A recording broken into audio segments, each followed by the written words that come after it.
Okay, so welcome back. I am Tony Toon. I am the great and glorious Walrus. And welcome back. I am Leanne Palmer, your sparkly fairy. I'm sparkly, damn it. I am. All right, so we were kind of discussing. You were talking about separation of church and state and how that relates to same-sex marriage. So, And the LGBTQ+++++. Add that S. It's got to be inclusive now. Well, right. S. Yeah. Plus. Yeah. And really I was thinking about this in regards to the straight pride parade that's coming up in Boston. Yeah.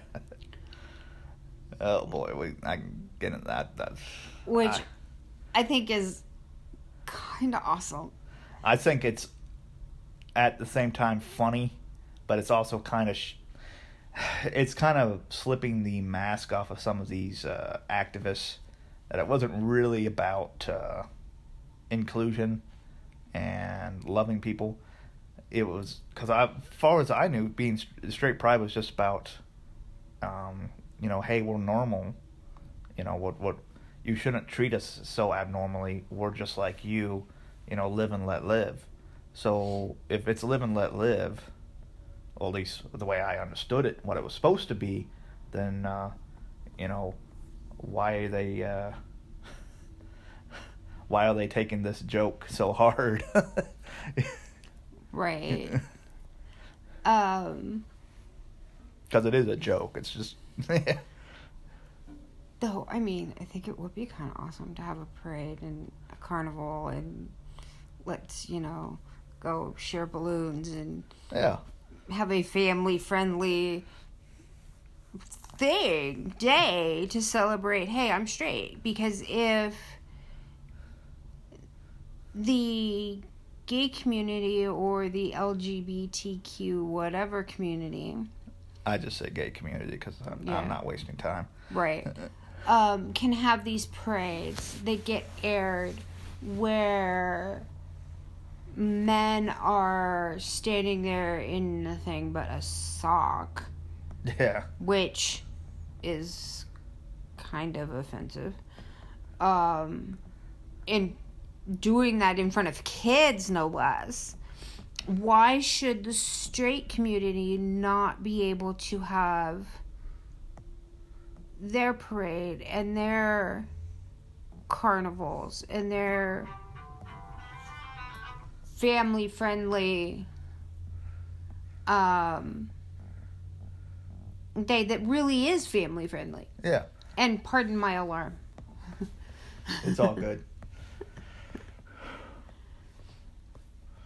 I don't have a problem with it. And I think it's funny that Milo's going to be hosting it, Milo Yiannopoulos.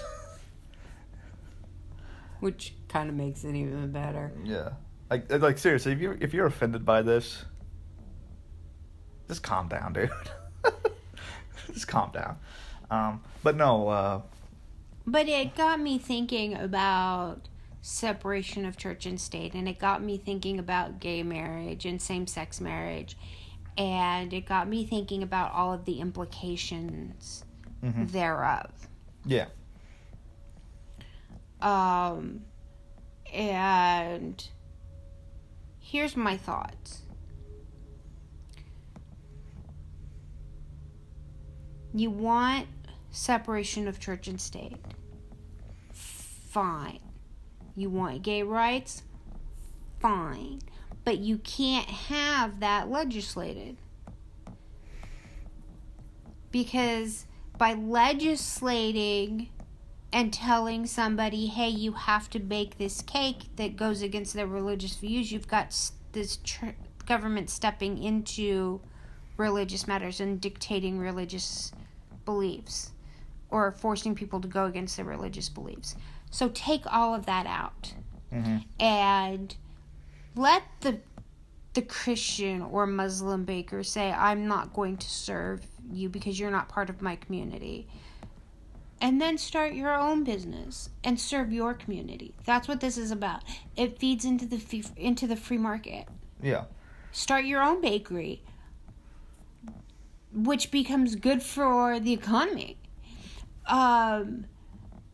When it comes to gay marriage, I don't necessarily agree with it on a religious standpoint, but when you look at government, if they want to make laws regarding marriage and taxation,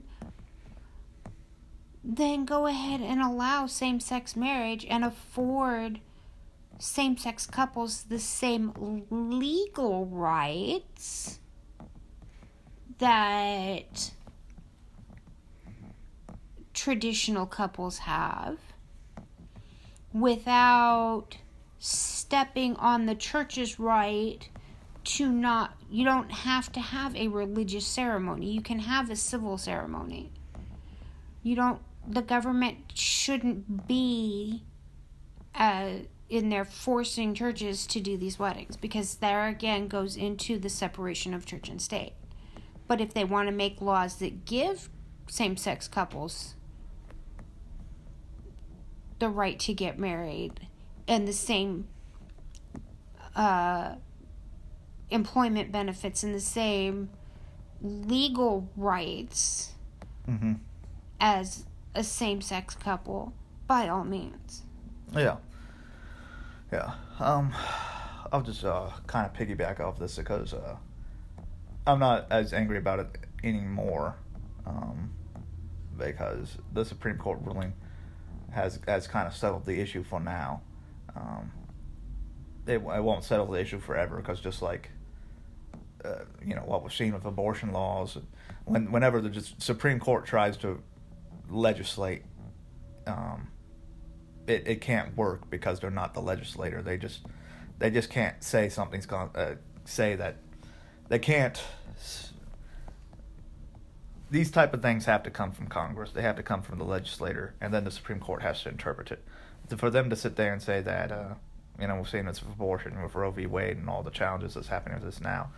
Judges change, laws change, precedent changes, and whenever we try to legislate from the bench, it always causes chaos, and because it doesn't work that way. Maybe I didn't explain that very well. Maybe I can explain that better some other time. But it frustrates, and I'm not saying that you're being dishonest here, but I found the whole debate about same-sex marriage so dishonest from everyone. I mean, it frustrated me to no end. Okay, so like what you're saying, with let's be honest, the reason why this became an issue is because of the tax benefits that married couples get.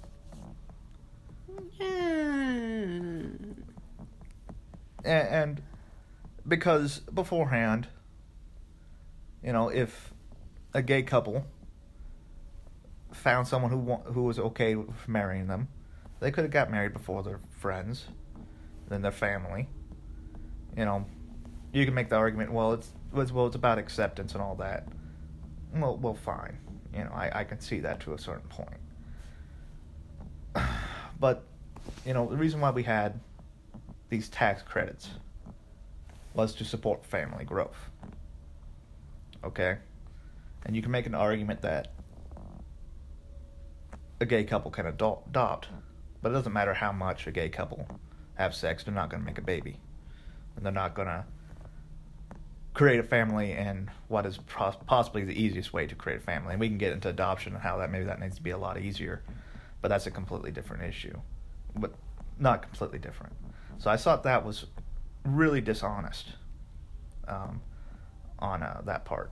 And then there was the whole, and like you were talking about, you can't force people to bake the cake or to marry. And so far that hasn't happened in mass, although there have been cases where people have been sued You take the Colorado bakery, even here in Indiana, when RFRA passed, Religious Freedom Act passed, this is, again, they were overblowing it. The media went around, and this is what we were talking about earlier, with a lot of this fake news. The media went around, they found one pizza parlor that said, well, yeah, we'd serve gay people, but if it was a catering, I don't know if I'd do it. They found one pizza parlor, and they admitted to this later on Wish TV. I think it was Wish TV. I better not say that because that might actually be defamation. But the station later admitted, we went around to 5-6 places. We went around all over the state trying to find a place that said no. They wouldn't cater. They found one. After searching for 2 or 3 days, going to tons of restaurants. They found one. That restaurant is now closed because of all the backlash they got. Okay, one restaurant wouldn't serve them. One restaurant wouldn't cater a gay marriage. So I thought it was extremely dishonest. People were comparing it to, segregation. Because it's like, there are stories of, going through the South of black people just not being able to, traveling, just not being able to stop anywhere just to use the restroom. So I thought that was extremely dishonest. I thought they were trying to create something out of nothing, and it was about division and hate. And then, as far as you go, setting up your own business, I completely agree. This is part of, a lot of people don't talk about this, but this is part of the reason why segregation failed. I forget the company. It was a train company. They fought against segregation for years because they had to pay for extra cars for the whites. They had the cars for the whites, and then they had to have the cars for the blacks. And they were like, we don't need 2 cars. We can just have 1 car. Right. It could save us the money. And Eric July, and I don't he's an anarcho-capitalist, and he's a little more extreme than me. And he says, why are you trying to force people to take your money? Why? Like, if they don't want your money, just go someplace else. Because green in the end is the most unifying color. Yeah. You may not like. You may not like me, but if I go up to you and I said, "Ooh, I like that blanket you made. Here's $80." You probably go, "Oh, $80."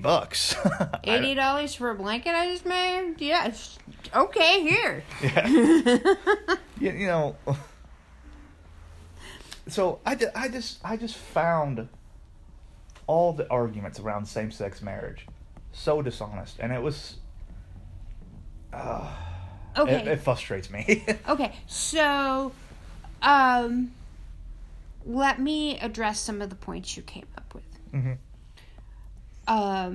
One, I used the cake thing and the getting married thing as an example. Yeah. Okay.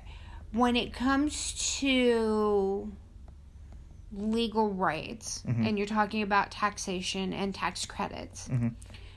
I'm assuming that you're referring to the earned income credit. Yeah. Okay, now, as a divorcee, I have been married twice. Mm-hmm. With my first marriage, I had 2 children. Mm-hmm. And we were able to take advantage of the earned income credit. Mm-hmm. With my second marriage, we had no children. Mm-hmm. And we were not able to take advantage of that earned income credit. That credit does not apply to married people. It applies to families. So you can have a single mother who's not married and gets the earned income credit. You can have a gay couple who's married and adopted children and get the earned income credit. Yeah. But a single person with no children or a married couple with no children will not get that credit. It has to do with the number of children and the amount of money you make. Yeah. when I talk about the rights, the legal rights of same-sex couples, I'm talking about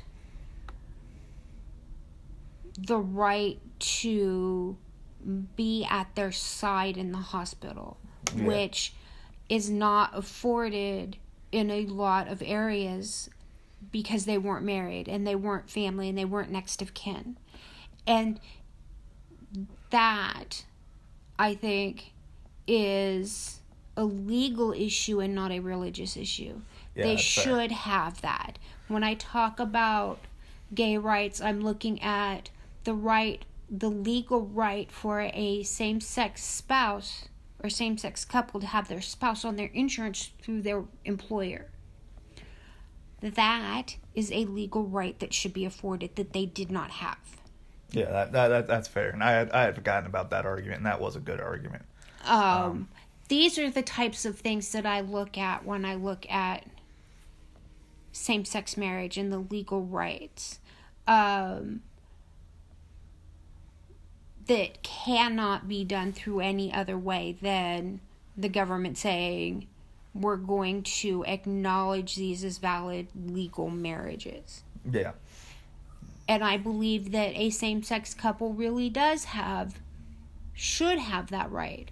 I believe that an engaged couple should have that right, regardless, especially when it comes to medical care and the right to be by their side in an emergency, because